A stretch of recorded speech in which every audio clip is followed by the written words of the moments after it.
The development stream. I was gonna do it earlier, but to be honest, I was working on this patch all week and I got quite tired, and I figured why not rest. So I'm here now, later on in the day, trying to grab a little bit of time where the internet might be more reliable while the businesses are on their lunch break. At least that's the theory. We're gonna see. So I actually got this all pretty much working. And what I've set up here is a testing environment because this project was huge. This was the biggest patch I've ever planned and worked on and followed through with on Path of Magic. So almost certainly there's things that I messed up that I haven't found yet.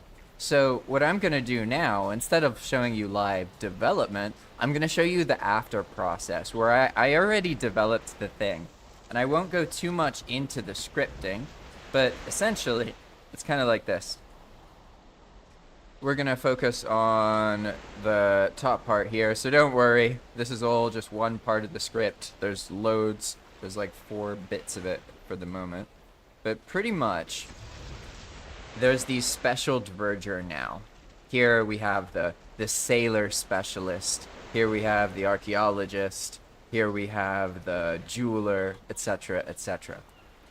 And every single one of these diverger has a unique trade that's very valuable to the player on Path of Magic.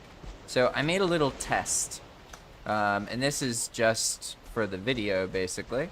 We can spawn one of these, and we're going to look for some problems. And so here we create a wandering diverger. And so at first glance, they look normal, right? But then you get closer and you see, no. Tin ore for 480 tin bars. The health bar is a little bit in the way, but for now, I'm not going to worry about that. All right, so let's see if this actually works. He needs 240 tin ore. All right, let's acquire some ore here. I guess if I spawn it over here. Spawn tin ore. Then we're going to make this some special ore. We're going to modify it. Data load equals this. What is it? 6Z8?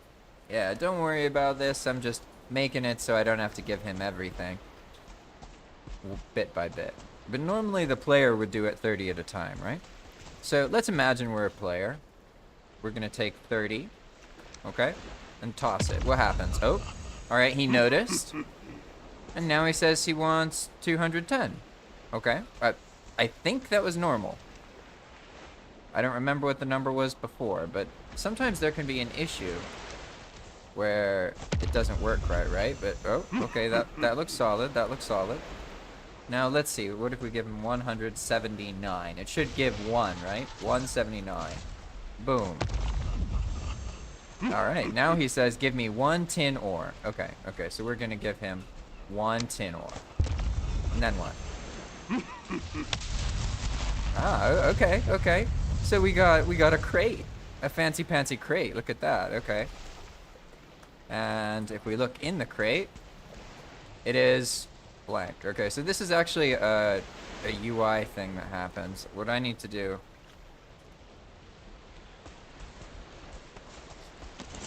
the player just has to look in a container or have looked in a container at some point, and then it works. I don't know why that happens, but for now, that's something else. I'm not going to worry about it. And here we have our reward. So the idea with these traders is they're not like a normal trader that is limited, basically, and doesn't give you something really powerful. These trades are like one-off trades that you find and you're like, oh, if that's a thing you need, you can get a lot of it. And in this case, you double by smelting this way. Whereas normally you would have to, let's say you smelt 30 tin ore, you'd get 30 tin bars.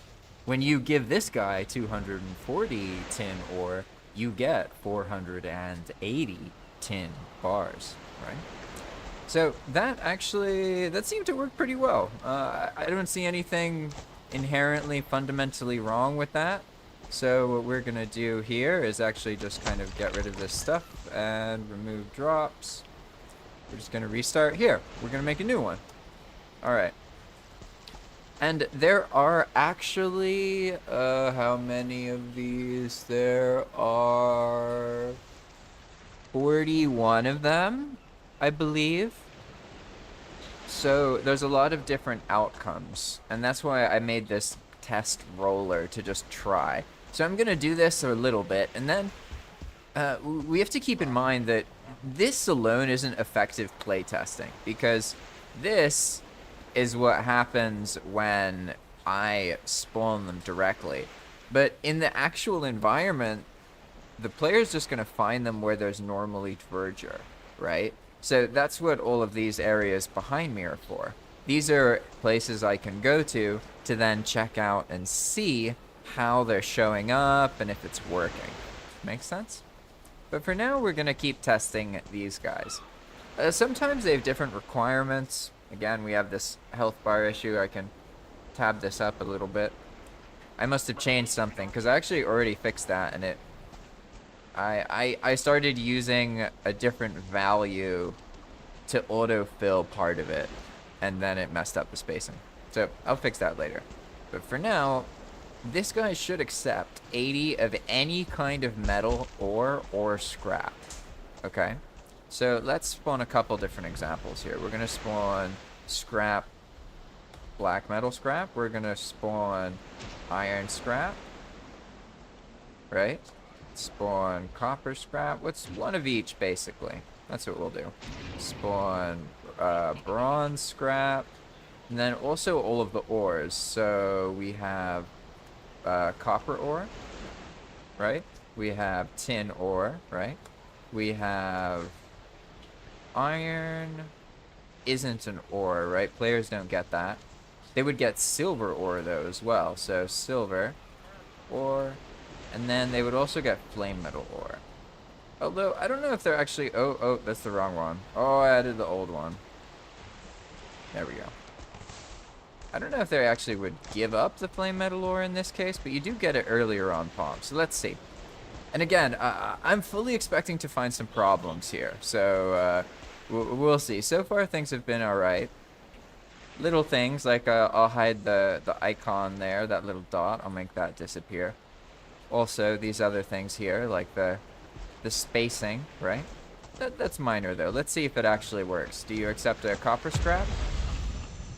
Ah, okay. So this is the thing. This is the thing that would happen. Basically, the initial value that gets assigned to the text, to the name, is different than the actual starting value of the player's experience, right? So I think it said like 80 or something, right? And then it jumped to 100. So now it'll work, right? Like each time I give him something. Oh, you see, like, it didn't work, actually. Something's off here, right? The black metal scrap has a hole in the logic. What about the other stuff? Okay, this one's working. Also working. Yeah, I know what I did here.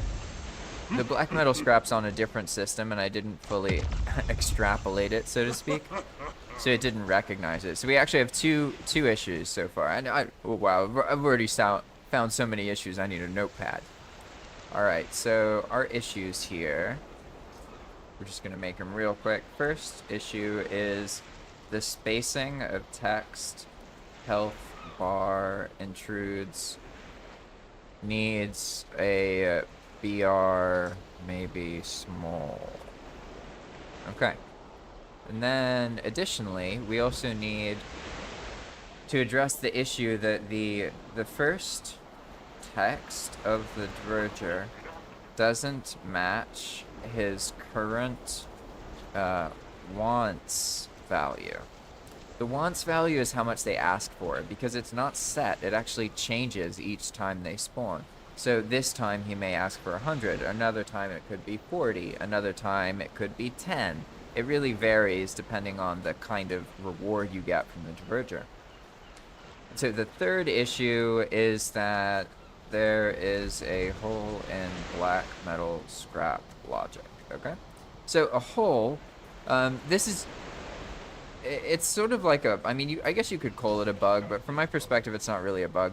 What I mean by that is when like, there's no error in the console.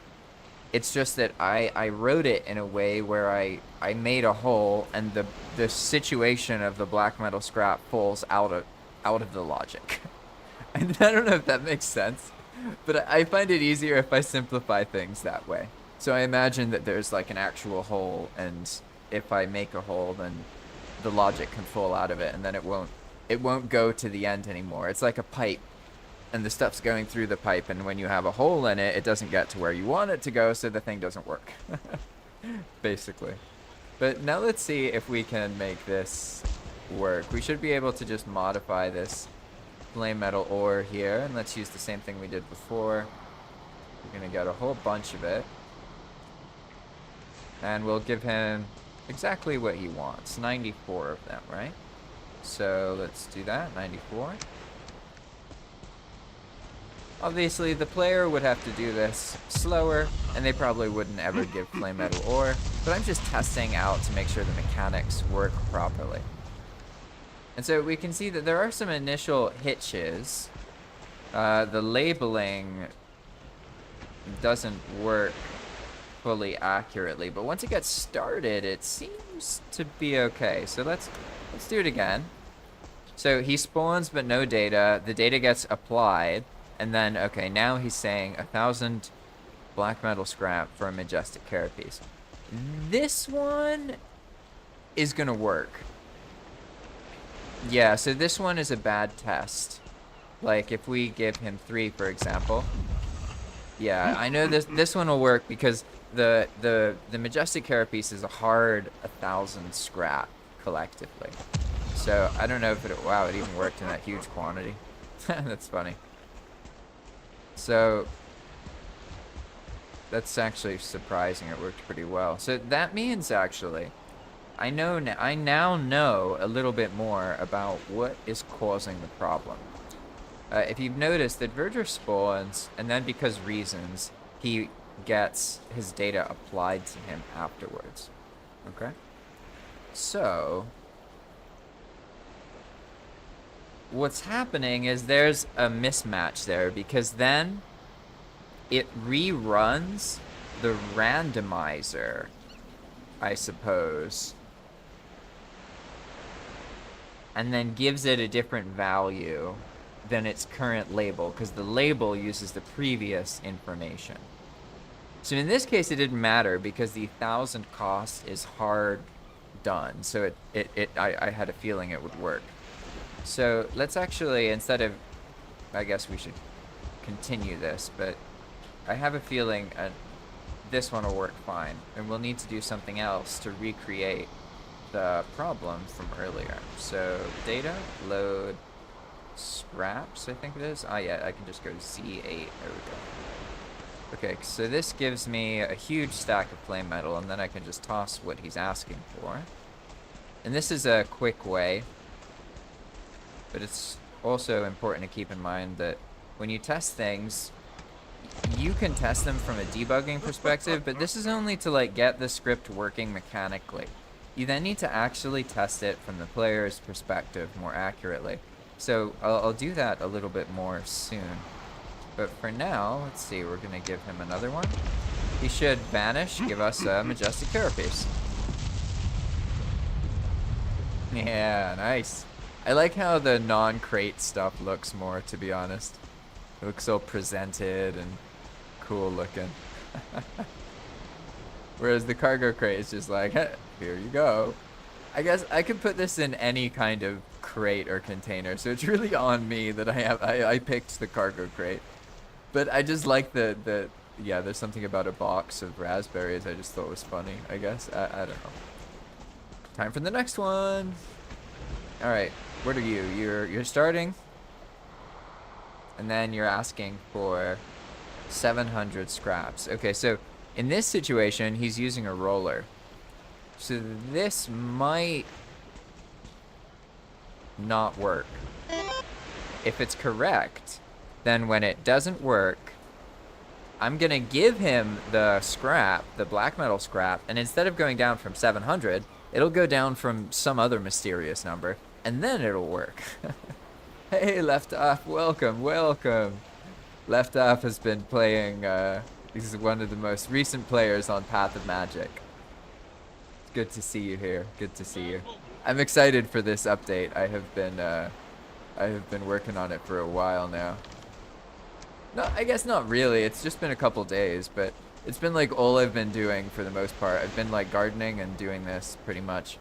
Not much else, so we'll see. All right. Now, let's actually test, before we give him what he wants, let's see. He's asking for black metal scrap. So we need to make sure that when we give him flame metal scrap, nothing happens. Yeah, everything good. Okay. So now, when we give him some black metal scrap, it should go to 699, but I have a feeling it's not going to. Spawn black metal scrap. Metal scrap. There we go. Alright, the problem... Yeah, there we go. This is exactly... I think I know it's happening now. So now it's working, but it turns out, oh no, he was labeled as he wanted 700, but it was actually this amount. It was 1,000, right? So this is the problem that I noticed, and now it should work. So now let's say I give him 998, right? We're gonna do this again. And data load, and then it was what? Z8? Yeah. Okay, I don't have all. You know, I can only afford 850, so we'll have to work with that. But it should, if it's working now, right? It should go down to, what is this? 999 minus 850? I would assume that's 149. Okay, cool, pretty good. Let's spawn some more here and do this again. Now he wants 149, so let's give him exactly what he wants and see if we reliably get exactly what he says. Okay.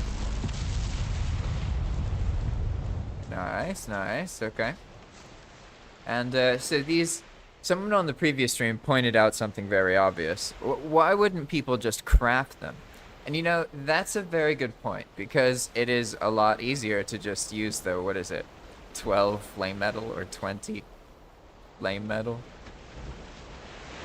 Let's see how much, yeah, for, let's say, for example, let's say they want to make the one-handed sword. Then really the limiting thing is the Aspen hide. But charred bone is everywhere once it's somewhere. And flame metal, they just need 12 of it. Like, you know, they could just make that, right? It's a lot easier than getting all the scrap. So I opted to make these empowered flame metal items. In Palm, there's a whole other system I'm not going to get into, but basically the top level for equipment on Path of Magic is level 96 through this empowering system that doubles or destroys your gear. And each time to try the gamble, you have to pay a treasure chest. It's kind of like the backbone of the end game of Palm, how you can like cut your teeth into fighting the bosses, which are time limited and have a lot more health than what you're used to. So that actually worked well, and we see that the flame metal tower shield is actually a changed one. You see it says crafted by a Diverger Scrapper, partially empowered, acquired on Path of Magic here.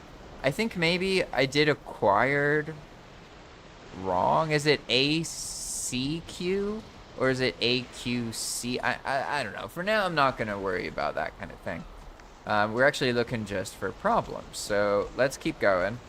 Because I think I found the main issues, and I could keep redoing this over and over and over again.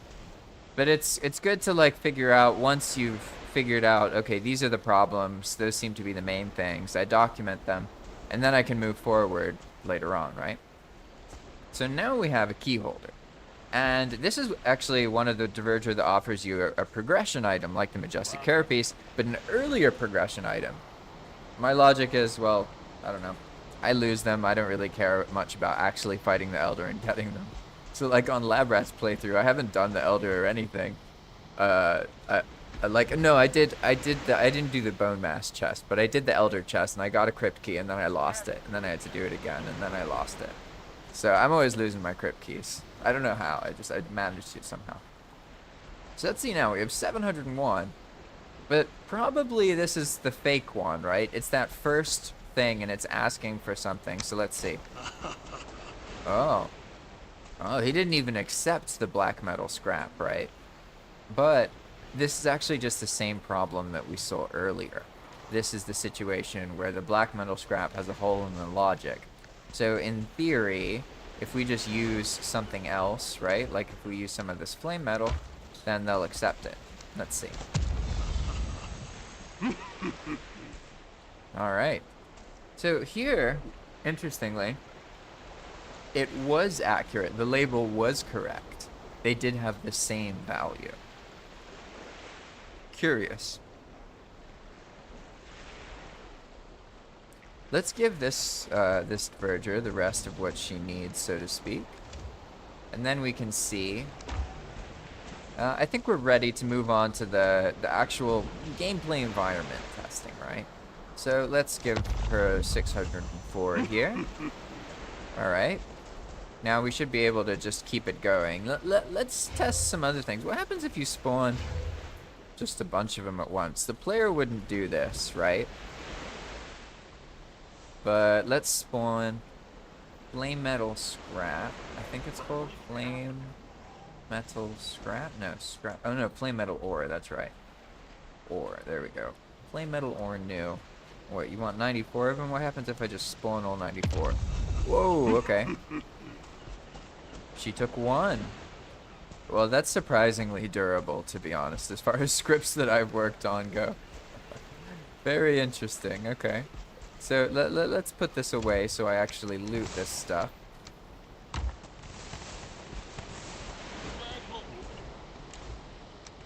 I try to make more catches in the scripts that I work on now. Before, I thought that like players would learn how to use the script and then try and use it.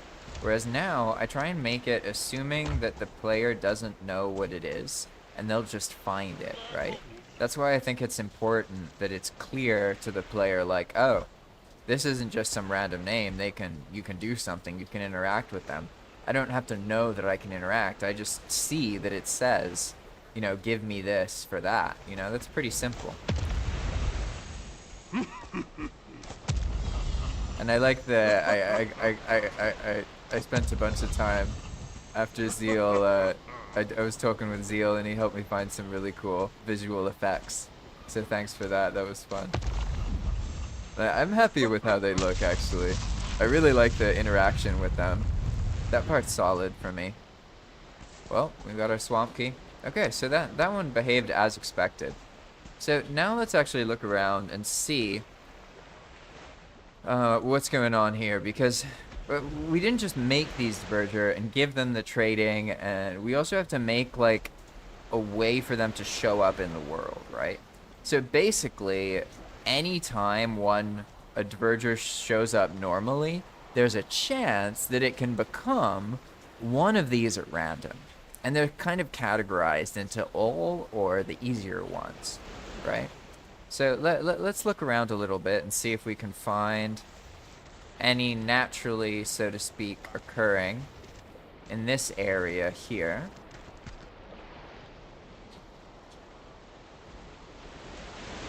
Because I also limited them so that there can't be more than one in the same space, pretty much. So you can find up to one, but not more than that in general. Hey, Constantine, welcome. Yeah, it's an unusual time for the streams because the internet doesn't work at this time. And at this point, I was like, whatever. Because I have been having an absolute blast on working on this update. And I'm not too worried about just, hey, here we go, we found one. Okay, so this is a great illustration of what the point is from from like the game development perspective. So now I'll talk about that for a moment, because I don't want to get too lost into the details of like the spacing of the HTML and all that different stuff, because right now it doesn't really matter. What matters is the point. What I'm trying to target is exploration. I want to make it so that the server sort of tricks players more into exploring on the server in a way that where they have fun, right? So the idea is, if we place valuable things that they can find procedurally, then that fills the world with things that are interesting, right? It's just a matter of figuring out, okay, what kinds of things are interesting, because I have found that static rewards just fundamentally aren't enough. Like a sword that's strong, it's not good enough. It's that can be part of some specific part of the rest of the server or the game, but as far as these kind of procedural incentives, I've observed that practical, usable things function a lot better, right? So the idea with every one of these traders is, it's not like, oh, some guy who you can buy something from. It's like some person who offers you something that's really expensive, but then gives you a whole bunch of something else, offering in a way that's practical, right? That's the idea, right? So let's imagine we're a player exploring and we come across the Diverger.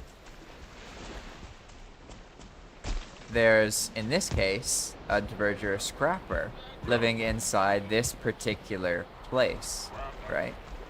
And so this Diverger scrapper here is the variant that will offer us a flame metal crossbow for black metal scraps. Earlier you saw me testing different Diverger, because they don't all ask for black metal scraps. Some ask for just any metal. They don't care, right? Whereas these ones ask for black metal scraps, and then black metal scraps have replaced carapace for the most part. Not entirely. You still get carapace from seekers, but in Path of Magic, that's how it works. So you still get scraps from other things, but it's the idea is like to make these pre-smelted things into some sort of currency that's practical and useful, because the more I can give players reason to go from point A to point B, especially with like a cart full of metal, the more incentive that there is for that. I believe that the more fundamental joy there is to be found in the Valheim experience. It's just a matter of like really getting the player to feel like, hey, I can actually explore here and reliably find things I haven't seen before. And that is tricky, because they're used to Valheim being what they are playing and what they expect. And so you sort of have to unsettle them at first and show them like, hey, what you expect is out of date and there's entirely new things that are possible. But that process takes time. So that's what's kind of funny, because even when you make a world that does have a lot to explore, you'll find that people still won't realize that there is things to explore because they're used to normal Valheim. Makes sense? It's kind of funny. So let's see if this scrapper works. Let's imagine we're a player and we find this guy and he's like, ooh, flame metal crossbow. Okay. Well, one, I gotta keep that guy alive now, because these buildings reset twice a week. So if he stays here, one, he's gonna get nerfed by the reset, so I only have a certain amount of time, a couple of days in real life, or I can get him out of there using a harpoon or something. But in doing so, I'm gonna piss everyone else off. So that's its whole like quest, right? That's a whole series of events. So let's see what happens if we kind of spice the situation up a bit. Because remember, this time I'm not trying to test from a debugging, development, mechanical perspective. I'm trying to figure out from a player's perspective, how would this go, right? So the player gets the black metal scrap not by spawning it the way I do, but by fighting monsters. So let's spawn some seekers, and then let's actually spawn just one at a time, and it can be a 2-star seeker. Oh, okay. They mean business. They really mean business.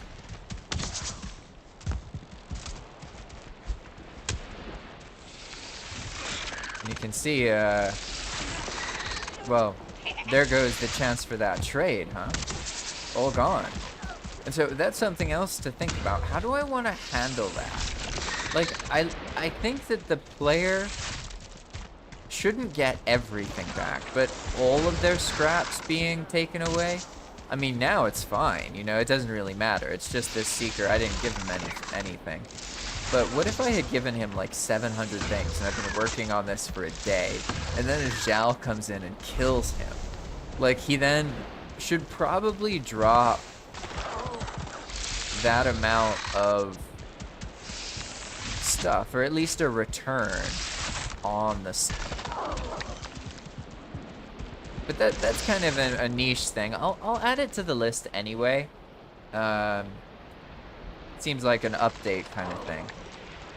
Add a return on killed verger whom the player has already given scraps to. Okay, cool, easy peasy. Okay, well, we're now just gonna leave here because I forgot that these aren't the Aslan's versions of the trader. They are the Mistlan's version, so they are weaker and seem to die of their own accord, as you can see here. Alright then, let's try something else here. Let's reset this. We're gonna go back here a little bit, and we're gonna do a locations reset zone max distance. I don't know, like 5's probably good. 4 start. There's nothing important around here. I've just pre-registered some of these locations specifically to do this testing. So we'll wait a second, let all these commands finish.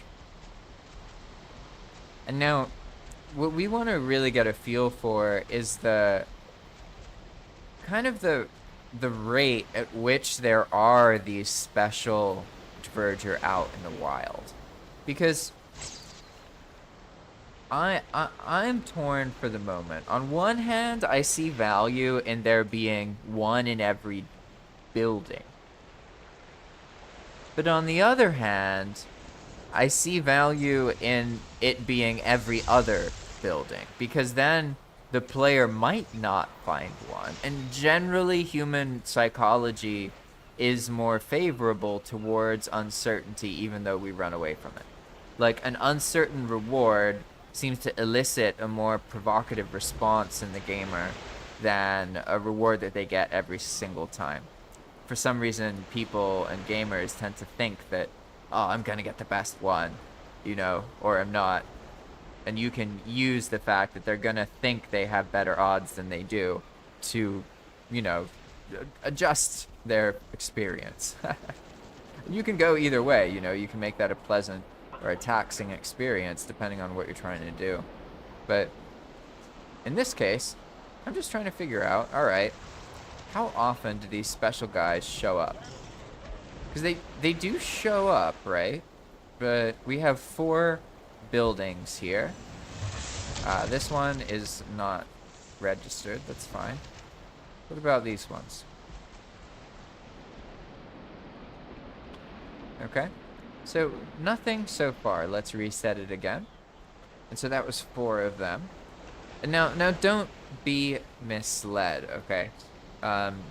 People have a tendency of thinking, oh, because you do things a couple times in a row, that means that that's an accurate assessment of the RNG the players are going to experience. And like, realistically, okay, if I sat here and I did this 100 times, maybe I could start thinking that way. But for the most part, you should assume that, like, you aren't going to test things enough, and players are naturally going to find certain situations better than you can spend time trying to find them. If that makes sense. But for now, I mean, it does... Oh, hey, here we are. We have a scrapper that's asking for 800 black metal scrap, huh? Okay. So let's see. What's gonna happen if we give that?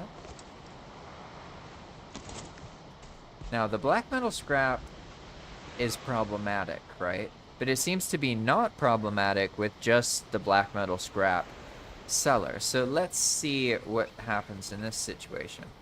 We need to spawn in some black metal scrap, and we're going to adjust it again. Data load. 8Z maybe? What is it? Z8? Yeah, here we go. So now we should have enough. We'll just fly over to him. But will he even notice that we have any? Alright. And there we have it again. It asked for 800, didn't it? Or maybe I'm crazy and I didn't read. But now he's asking for 699. So that's the same thing as earlier. But we can see that unlike with the other Verger, these ones do accept the black metal scrap, right? So our hole in the black metal scrap logic does not appear to be in the black metal scrap portion of that logic. Instead, it's in the situation where the diverger asks for something else. So here we see we can get a flame metal shield. Now, some of these, I might up it even more, because right now they're level 12. But it's possible that that's not enough. I don't really know. That's the kind of thing that it really has to be like play tested to be felt, because to be honest, I get that from the player's experience it's going to be like, oh, it's about the reward, but the reality is that it's about tricking the player into moving around in the 3D Valheim world. So the reward just functions as a carrot on a stick that they can be incentivized by. But if it's the only thing, it's not gonna work. And I don't want to like I don't like working on games that it's like, oh, it's just a good reward, so people are gonna put up with whatever you do. Like, it'd be better if it's more interesting. You know, it's not just that it's a reward. Like, the reward is the thing that gets them into the process. Maybe they're like, oh, that sounds good. That sounds worth trying. That's what opens the door. But then once they're in, the experience itself has to be, you know, fundamentally enjoyable and fun. And then that will enable, like, something even better. And so that's what I want to target is, how does it feel to do these things? Not just, okay, yeah, you could get a flame metal weapon and that's cool. It's like, how is the act of finding one of these in the wild, having to keep them alive and protecting them? You know, like, honestly, from what I just saw, I feel like maybe they're too weak at the moment because they die too easily. And that's probably going to be too frustrating, because it's more likely to frustrate the player if they have to, like, redo something, right? I'd rather that is less likely to happen. But so, like, maybe the mob can still die, but not as easily. Because if I just use the Aslan's, wow. If I just use the Ashlan's variant of the Diverger, then they're a lot more powerful. I could also just artificially give them, like, more health mathematically, right? I could make it so each one of these scrappers has 10 times the amount of health for whatever he normally would be. And I think probably that's a better way to do it. In all honesty, I've found that it's better to make systems that, like, might overlap with each other, because then cool stuff happens, than it is to try and just make something that, like, is the same every time. If that makes sense? Hey, here we go. We have another one. The same one. 800. So let's see. What's he gonna do? Is he telling us the truth? Or is he lying? He says 800, right? 800 more. And then we give him one. What's he gonna do? Yeah, 699. Okay. So he was actually doing it in a good way. He helped us out, you know? he's actually asking us 100 less. But this means that the thing's getting rolled twice. So now what I'm going to do is look at the logic for that. I'm going to try and see exactly where it happens. I think it would be in this. Yeah, the handler, the spawn handler. Okay. Okay, so to explain this, I'll need this part, but then I also need the data for here. Yeah, because it picks it, and then it applies the data, and then each one of these has a data. Okay, cool. So in this case, let's look at the same part. Let's look for the jeweler. Oh, it doesn't matter here. Okay, got it, got it. All right. Now I'll try and explain what's going on here and why this issue is happening. From my perspective, most of these issues I've found so far, and just to clarify, these are those issues.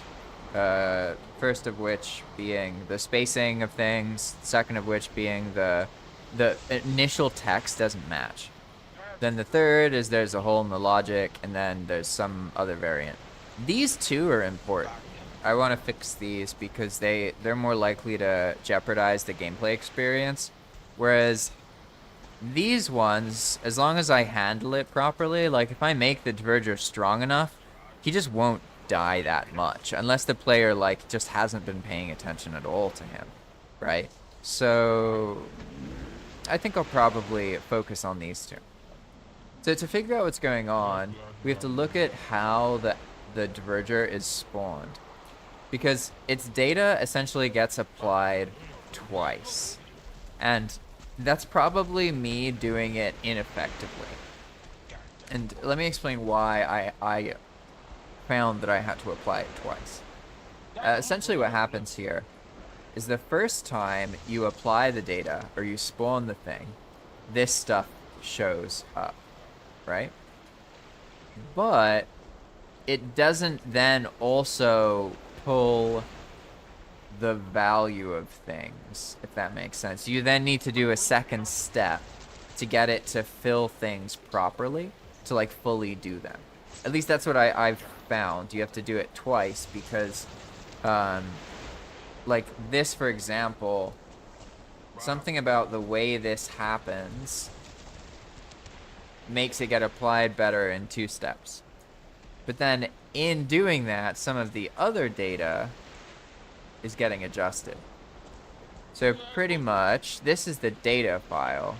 Let me actually look at the logic. So essentially, whenever something is made, in this case we're in the Mistlands, so it's whenever a Diverger Mage, Support, or an Ashlands Diverger, any of the Diverger, whenever they're created, what it's gonna do is spawn, it's gonna remove itself, and then spawn a new version of itself with the data.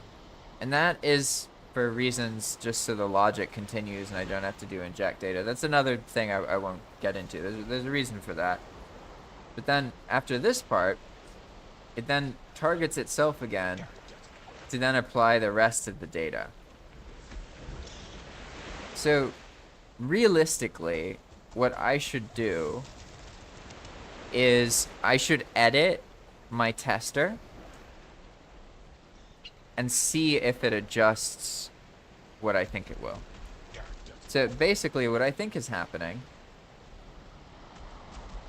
is that I need to apply the data twice, but maybe I don't. And maybe the fact that I'm applying it twice is causing the problem. So ignore this horrible text for a moment. I'm just going to look here real quick. And however, no, now that I think about it, I already saw that that wasn't the case, right? Because if you notice, when I spawn them normally, they spawn and then they don't have their values filled, and then it fills the values, right? And also notice here that the text is aligned properly. So the text misalignment issue was based off of this, but as I added more into the system, different length names adjust the situation, right? So these are all things that you have to keep in mind. I'm just gonna not worry about those text related things for the moment. This guy works. So what's really happening here is the diverger is getting updated.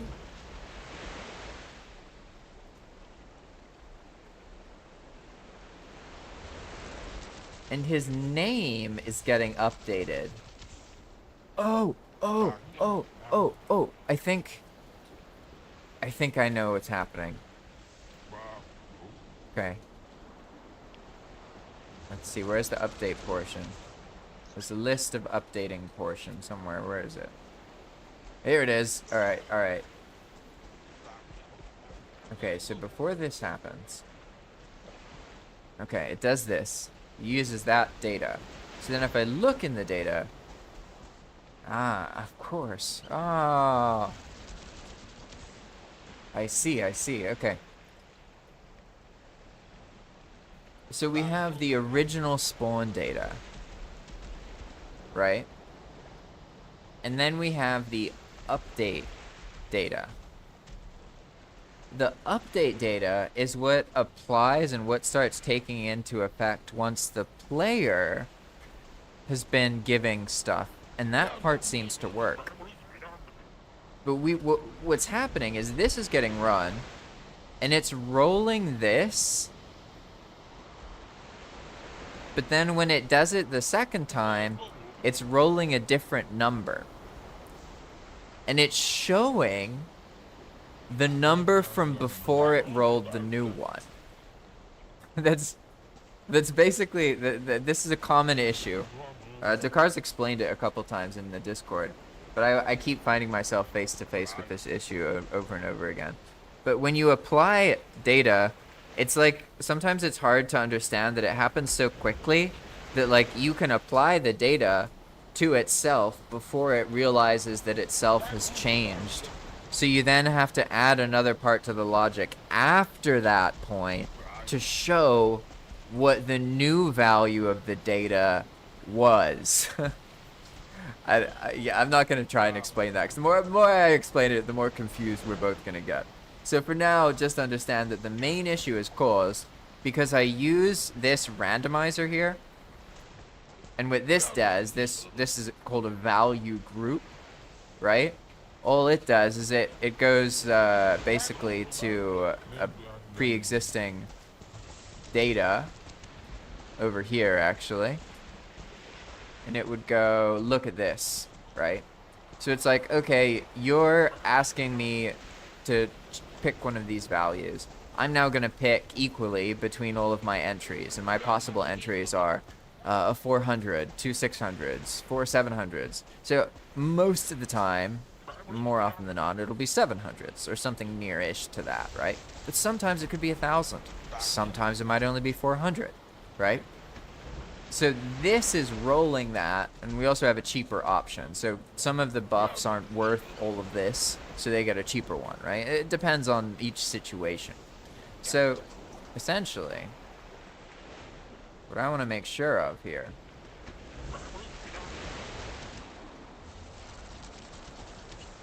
is that re-roll isn't happening. So I guess, oh, the sunlight. I feel a sudden clarity. Okay, let's look at the right data here. No, not the Aspen Mount. Let's think about this. But you can see, I know it's overwhelming, there's all this stuff, but it really isn't as much as it looks like, because this is just the same thing over and over and over and over and over again. So really, this entire thing is just these three parts. You see, you have this, that, and that. Okay? And then it just repeats itself like a whole way of mirrors for the most part. So you don't have to understand all of it. Don't worry about it. It doesn't really matter. Not a big problem. In fact, we're just going to make it even bigger so you can just look at certain bits. This is the bit right here. That's the thing that's causing the issue. Basically,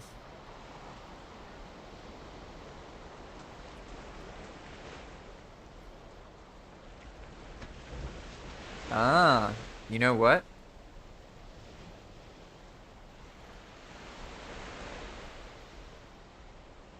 I think I know what we need to do.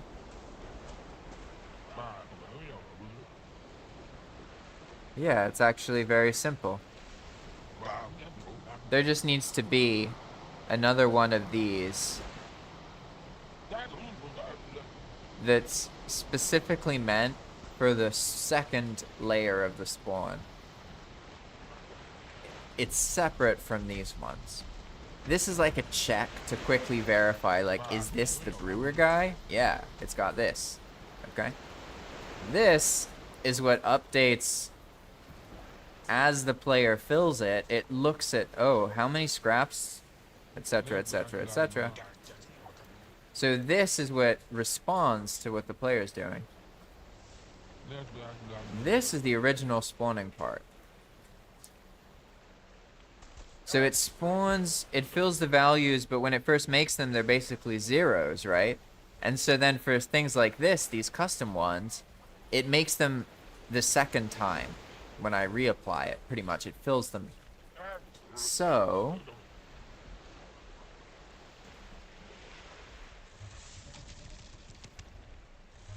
the problem comes from the fact that this is applied in the beginning and then it's rerun, but the reference on top of the current value is to the old one.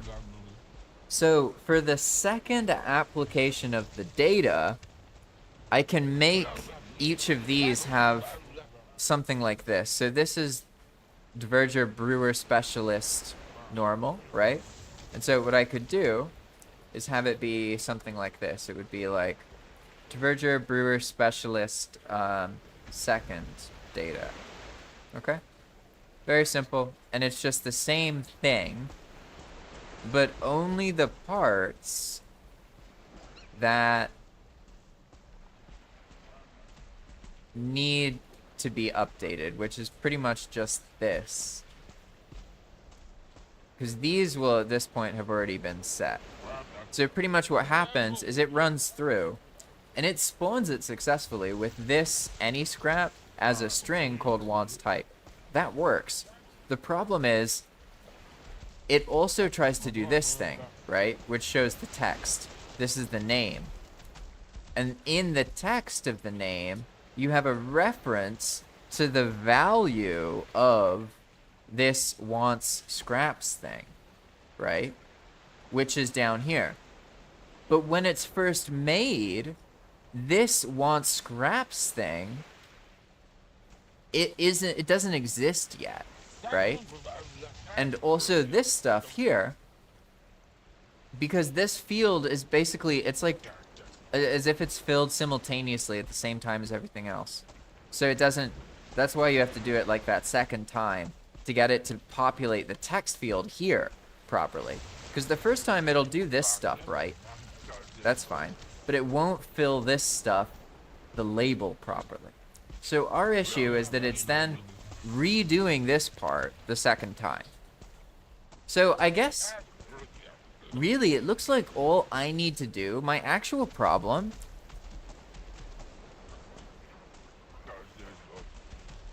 is more that I need to get it to run this thing.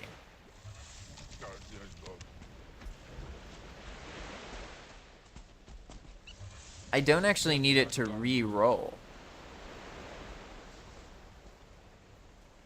So I think what this means...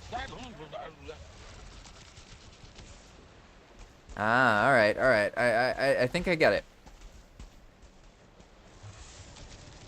Because I can imagine ways to fix this, but ideally it's a way that I can fix it simply, right? As simple as possible. So what we need to happen is for the diverger to re-update its text. That's it. So that can happen here. And we basically already make it happen with this. So I can probably just use this that already exists. So let's go to the part of the logic that would spawn it, which is going to be in drafting B. It's here, right?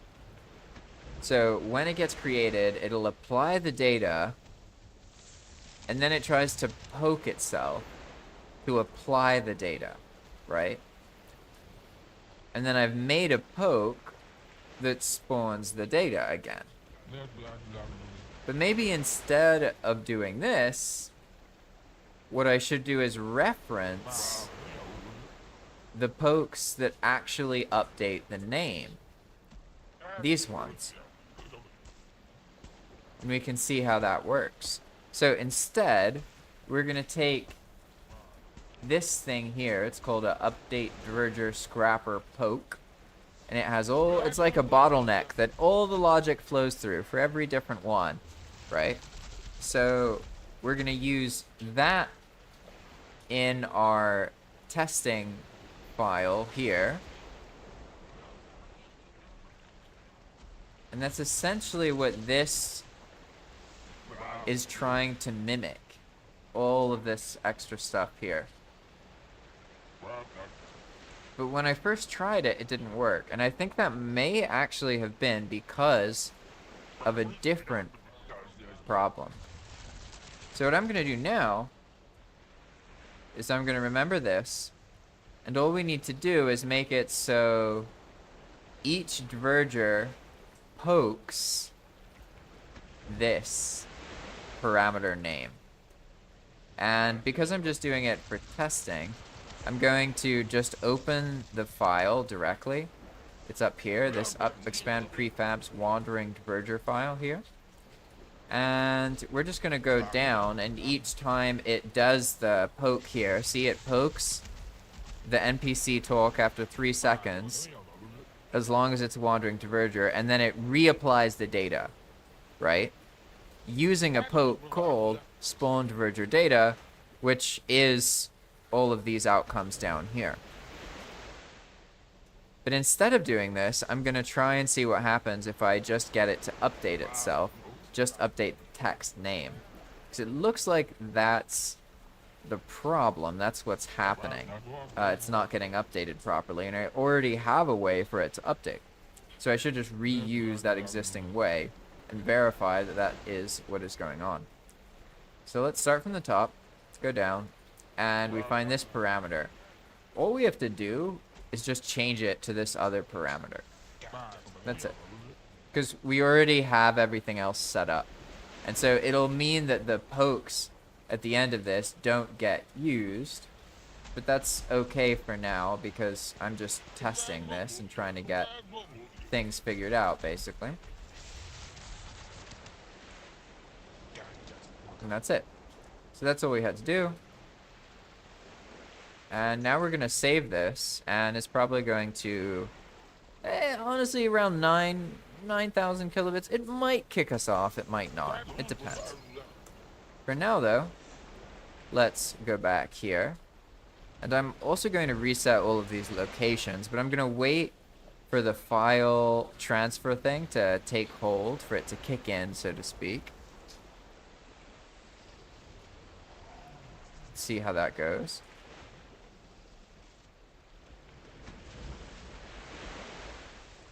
There we go. Alright, now let's run the command. Locations, reset, zone, max distance, 4 probably? Force, start. Ah, hey, Ping's here. Oh, and Jerry, hey, I didn't even realize the others were here. That's cool.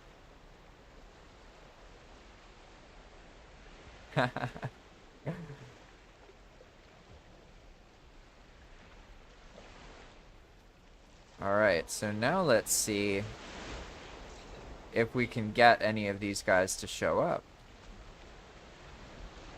Hey, there we go. Ah, but look at that. We already have an issue, right? So here, we have the guy, he showed up, but he didn't update his data. Wow, his data, right? So it says, Verger Framer, give me 0 for... But I have a feeling that if we actually give him something... Oh, no.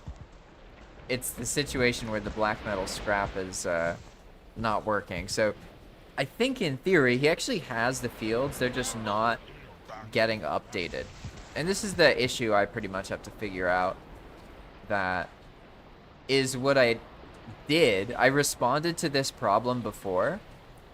Like they were spawning without the data by making that second data poke thing.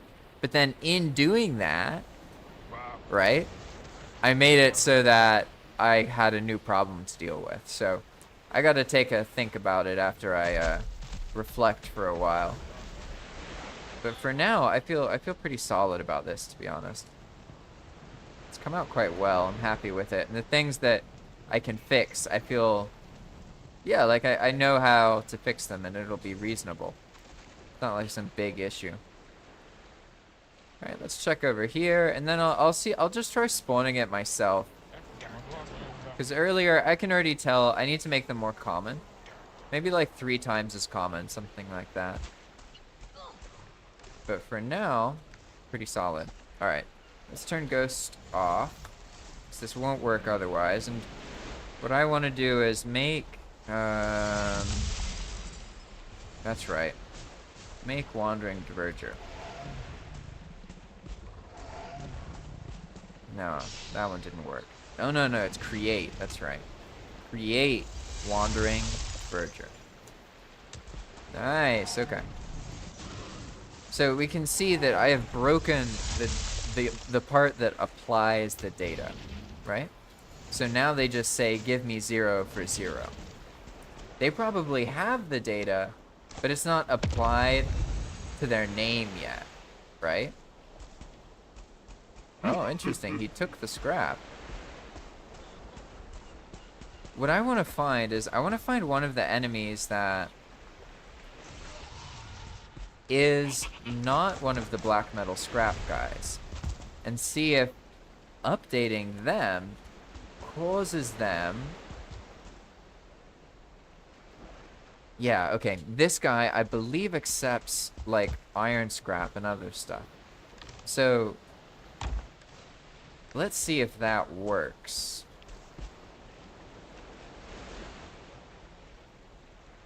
Because in theory, it's just when he spawns, the display of the data isn't working fully. So the update should make it show itself. And okay, it does. Now it says, all right. But why does that not work? When the first time... Okay, because the fact that it worked, that update is the same as the update... There must be some syntax issue.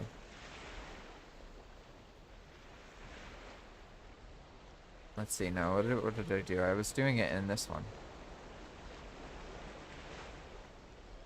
Okay, did I... Oh, maybe I didn't go all the way up. Let's see. So here we have the update scrapper poke. Yeah, this is right. Oh, no. It should work. It should still target that one. And it's not a trigger, so I shouldn't need trigger rules. Interesting. Yeah, this part, for some reason,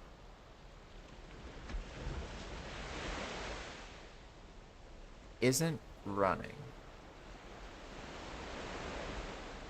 Let's see. So we're currently in the Mistlands where I'm trying to do it, right? It does this part, but that's fine.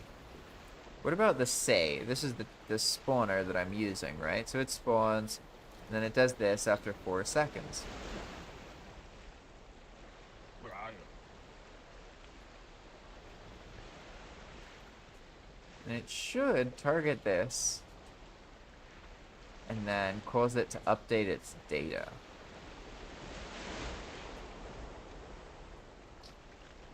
Because basically this then I don't know, all this stuff doesn't matter anymore. Maybe that's what's causing the problem.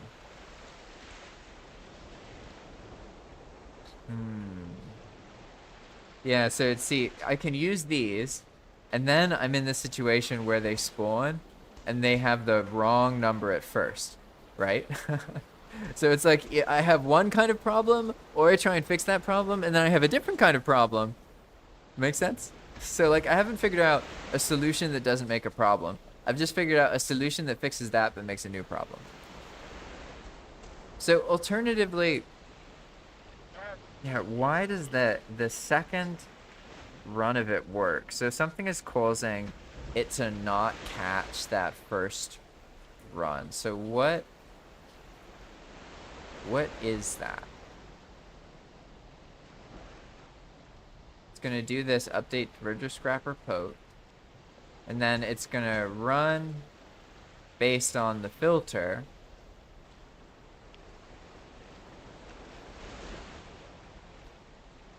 So it'll go down here and look at these different options. And then based on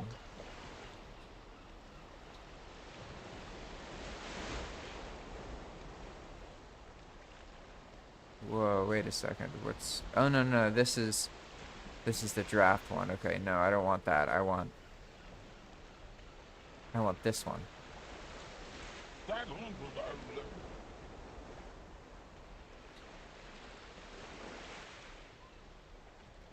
Give me a moment here. I'm gonna sip my tea and reflect.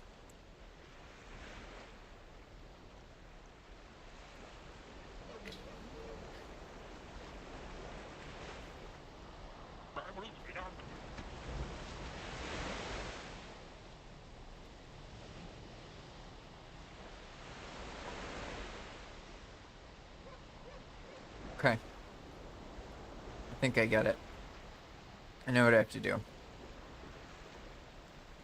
It's a data thing. So basically, each module here has these 4 or 3 parts. What I have to do is add this second part here, which is basically the same thing as this, except for one part here. And actually, in theory, this is all that I need to do. So maybe it could be as simple as this. I can name this the fix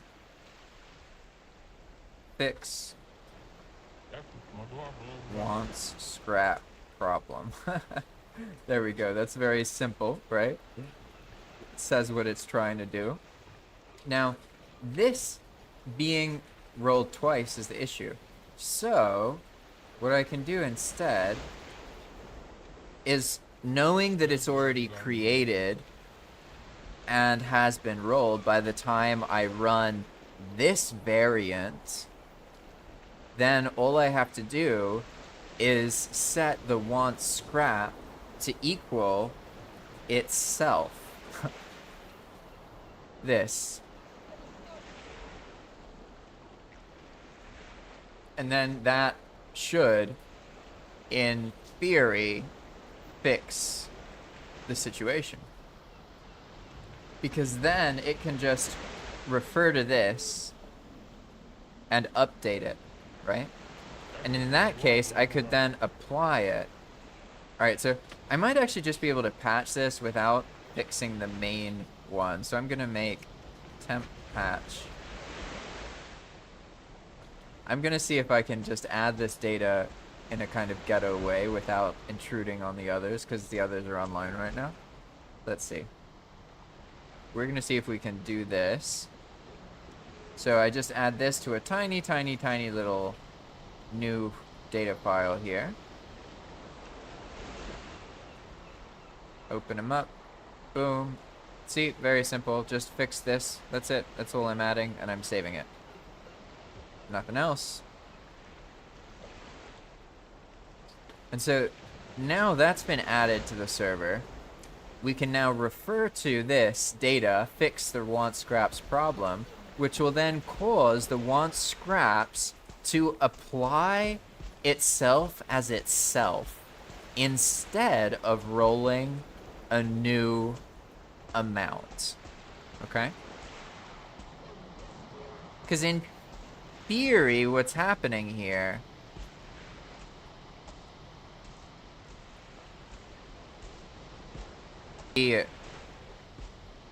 implemented, I can just adjust the logic here. And I know I'm not going to explain this fully because I'm not going to be able. This thing was like, it's got too many moving parts for now. But I want to show more accurately like what it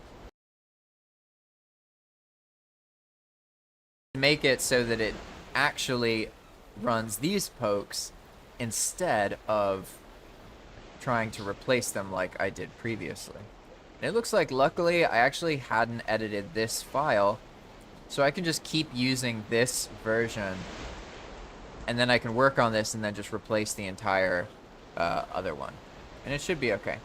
And so now suddenly all of these are relevant again, because what they're going to do a special re-update.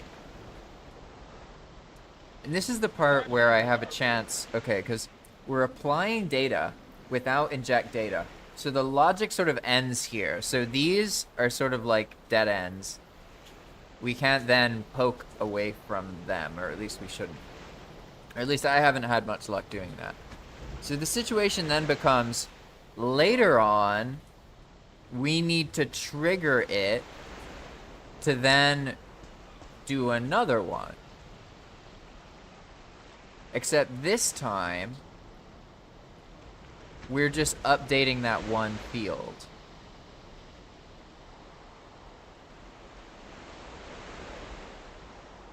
And we're using the thing that I copy-pasted earlier somewhere, which is now randomly going to cause a problem. Fix want scraps problem, right? So we need to find a place in the logic where I can reliably make a poke that will then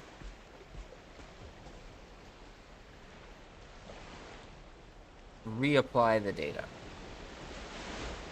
Pretty much.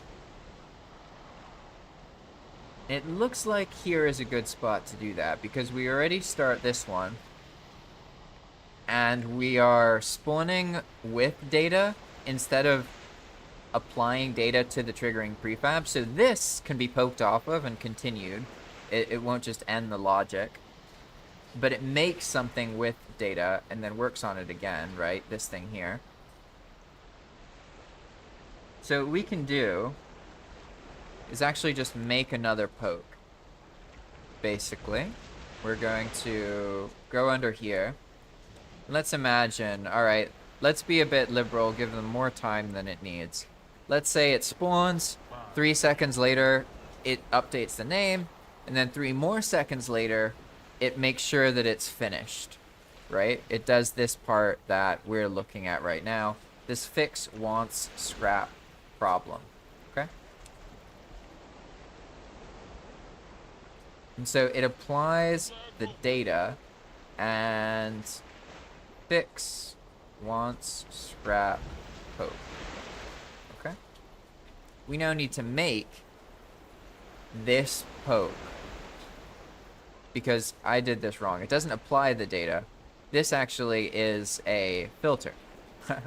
So I screwed that up there. Now, this makes sure that it will only target a wandering diverger that's there.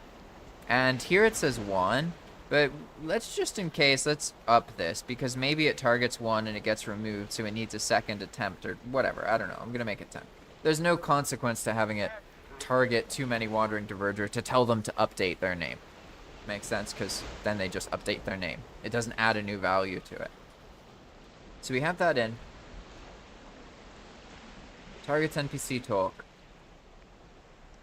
The max distance.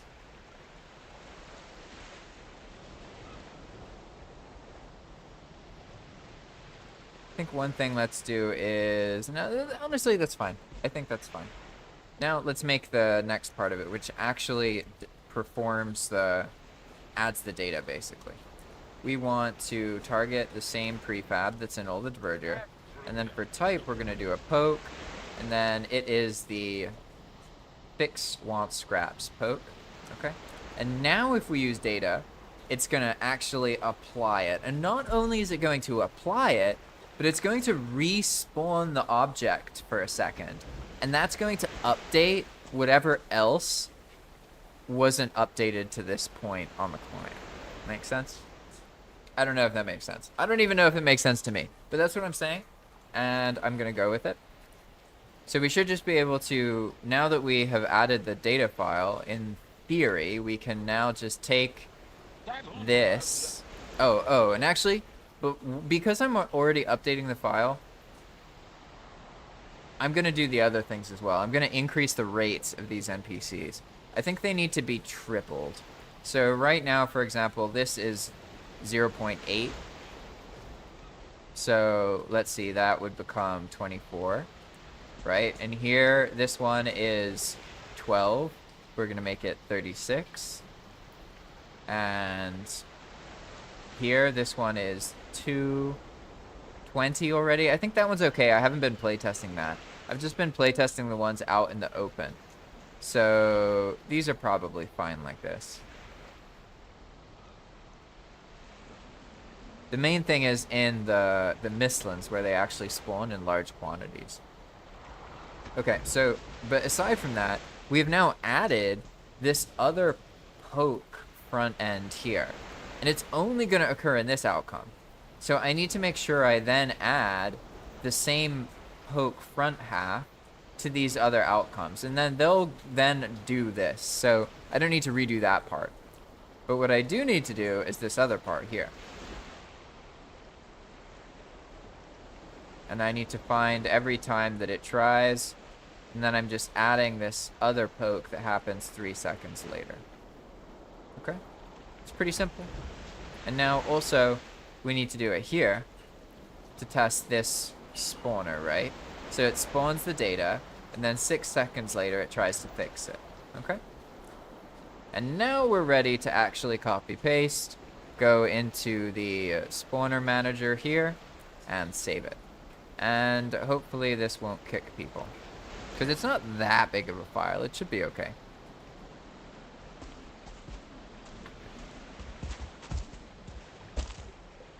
Alright, let's clear this area here.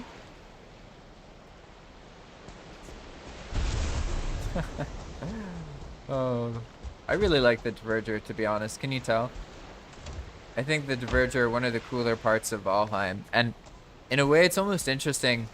Well, it is interesting how they're like a blank palette, pretty much. Because the Diverger are just there. They have extractors. But aside from that, they're just a thing. Whoa.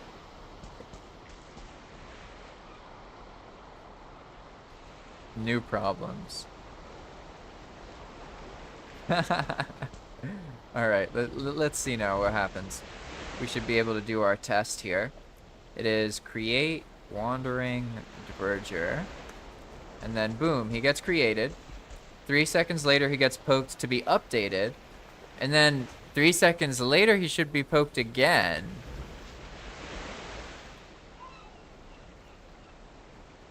I didn't see anything. But I also didn't add any obvious visual indication, right? And in this case, it's a set value that's always the same. Spawn serpent meets here. So if we do 50, for example, let it bunch up. Oh, uh-oh. Yeah, there we go. She took 1. 24. So this one's working fine, but that's because, like I said, it is spawned that way. So of course it's going to be fine. It doesn't use the roller. It's not a randomized amount.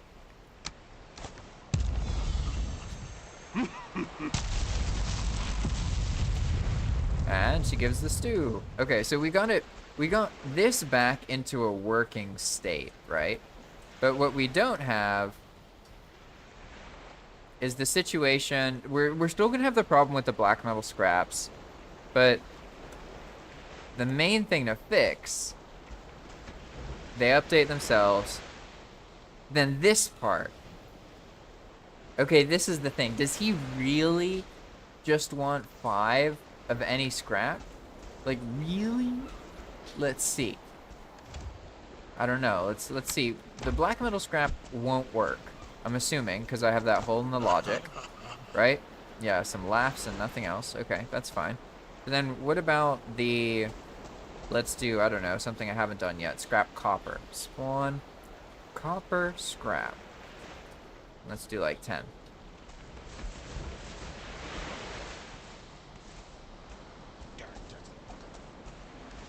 First, let's see, is his initial value correct? Okay, okay, okay. His initial value is correct, yeah. Alright. He gave me a rusted buff. That's why that one's cheap. That works though. That was pretty smooth.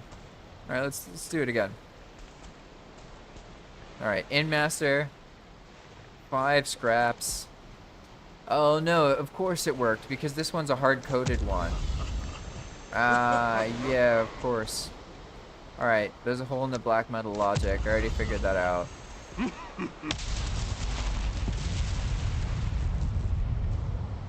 Alright. Try again. What next? Now we have a diverger trainer. And this guy is also 5. Because these are... I'm getting the, like, cheap buff ones that are really, that are really simple. Ah, yeah, but I still have to use metal, right? So, let's see.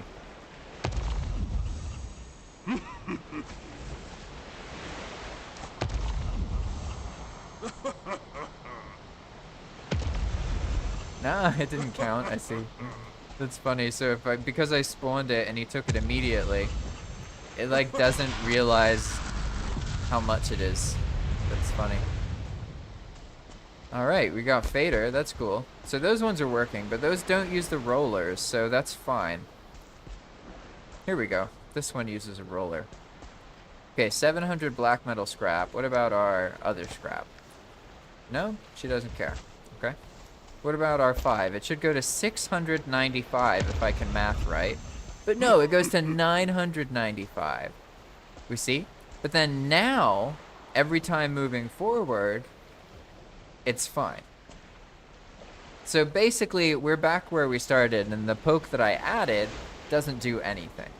Pretty much. This thing doesn't actually do the update that I want it to do.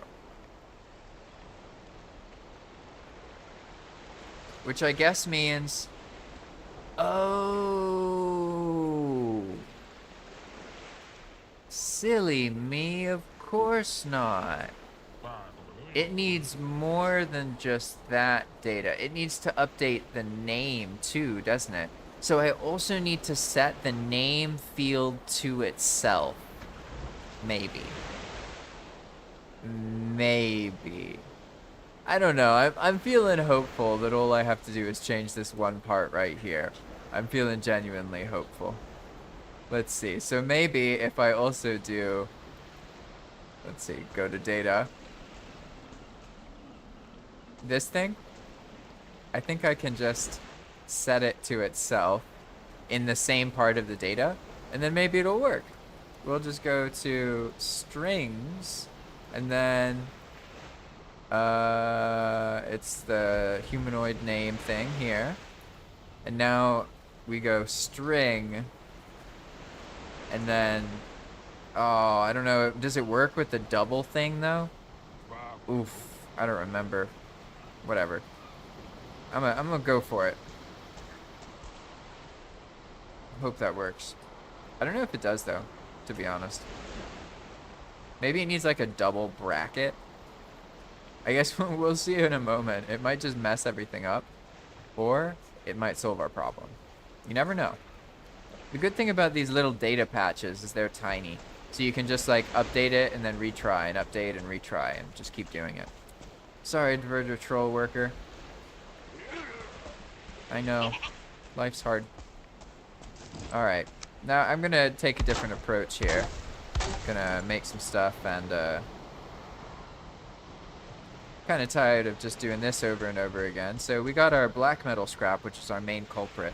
And at this point, I don't think the rest of the scrap, it seems to work pretty well, so I'm just going to assume the rest of it works and just use one of the other ones for those situations. So we're going to do the data, load, C8, boom, and then here, same thing. Alright, now we're going to take these and put them in the chests. So now we can pull from this to do our little testing. We're going to do that right up here. Alright, so what are you? You're the one... That one's going to work. So, it's got to go. Now I make a new one. The brewer. I think the brewer... Yeah, that's a random one. Oh, perfect. Alright. I didn't see anything outright rake, so that's good. Now let's see. 120 of any scrap? Any scrap, huh? Okay. Let's see. Oh, that one worked. And now what? 99. Okay, so the same thing's happening, right? See? Now it works. And from this point on, it'll work. Yeah, I'll just have to look at this again and figure out what's going on. But for now, I'm quite happy with this, to be honest. And I guess the next step is to run a locations reset on all of the Diverger stuff so that it activates. Yeah. Alright, I'm gonna set that up. Let's see. Locations. Reset. Well, let's see. What are we doing? We're doing the force reset Diverger parts. So what I'm actually going to do is take the force reset command just so I don't accidentally do something out of normal. I'm going to open the cron and then just get it out of here. There we go. Friday downtime, blah blah blah. Here we are. We want the hard resets, not the soft resets. We want the hard resets. Here we go. All of these. Let's take all of these. And now I'll go through and I'm just going to remove the ones that aren't relevant to what I'm doing right now, which is going to be almost all of them. Everything that's not associated with Diverger, essentially. There we go. Misslin stuff. Here we are. That's all good. Guard tower. All this. Good. Guard tower. Misslins. Road. Ah, here we go. Alright. This is plain stuff. We don't need this. Now, the Misslins Giants. These don't have any Diverger, so for the moment, I'll just get rid of all that other stuff. Here we have the infested mines. May as well respawn those. Town entrance, and then all the other standard stuff, which we can just move through here. I just want to make sure I don't destroy too much of it, so what we're going to do is go like this. And there we go. Now I should just be able to go locations, reset, force, start, boom. Oh, no. Boom. Alright, now all of that stuff is resetting, hooray! So that's going to respawn things, and it's going to start populating the Diverger. Because at this point, they're in a usable state. There's just some weirdness that I'll figure out now that I know the two main things. Because they tell you the truth once you start giving them stuff. But before then, it mispopulates the value that they're charging you. And for now, that's okay. I'm not going to worry too much about it. Alright, let's see. We're going to go over here. There we go. Alright, everybody. Thanks for watching another development version of the Path of Magic live stream. I do these on like Friday or the weekend. It sort of depends. I see that I prefer to wake up early on Monday and Wednesday for the live streams on Labrat, which is like the actual play testing. But then for the development stuff, it's easier for me to just go with the flow. Sometimes I'm like really into something. Like for the past like 4 days, I've just been working on this project pretty much. And I'm really happy about it because it's like, It's the first time I think I've made a feature where like I know how to make things, and I don't know everything, but like I know how to make the parts that I'm making, and I'm not copy and pasting from other things. Instead, I'm like making from the ground up a system that works and that I like and that's fun. And that has been a really rewarding experience. So if you want to learn more about that kind of thing, then consider renting your own dedicated Valheim server so you can do all this sort of expanded, customized, vanilla-friendly modification. Although you don't actually need a new server to do that. You can do it in single player. It's all done with Expand World prefabs. If you want to learn more about that, I've got a lot of content explaining how it works and showing how I use it. You can also check out these live streams and ask me questions. I really like talking to people about server management and issues in Valheim, especially if they're trying to make like a custom world and they want to learn what's possible. I love all this stuff. So I appreciate that. And if you want to support my work even more, you might consider supporting me on Patreon. It's usually something people do if they like play on the server, they really enjoy it, and they feel like they want to contribute. By no means do you have to contribute to play on the server. In fact, you just playing on the server in itself is like payment. It shows that like people are interested in what I'm working on and the updates, and it's been a really awesome, fulfilling experience. So thank you all for watching, and I hope you all have a blast. Remember that Path of Magic is completely free to join and play. You can just find the Discord information and then get access that way. There's some things you need to learn about, but you can get started by just joining and then doing palm ? And you'll see a bunch of introduction to the different mechanics and systems. Just remember, it's not the Valheim that you're used to. If you like Dark Souls, well, probably you'd like Path of Magic. It's kind of like if you take Valheim and you add more building elements to Valheim and you encourage players to build while also having more of a Dark Souls direction when it comes to combat and things being intense and lots of things being able to kill you. Anyway, have a good one. I'll see you all another time. Bye-bye.